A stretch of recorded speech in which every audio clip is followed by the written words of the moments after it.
Ситуация с топливным обеспечением в Якутии тяжелая. Для регулирования обстановки в столице региона провели первое заседание оперштаба под председательством вице-премьера правительства Дмитрия Садовникова.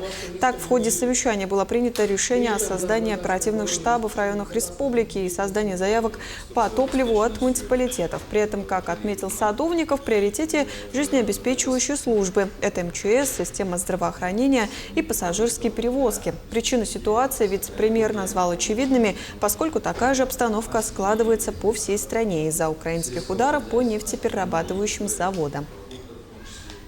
Еще, как говорится, трудности возникают из-за того, что кроме Саханефтегазбыта трем, как говорится, поставщикам нефтепродуктов, таким как Туймада нефть, Сибойл, Паритет, нефтеперерабатывающие заводы, те компании, которые обязались поставить продукцию, они, к сожалению, не отгружают.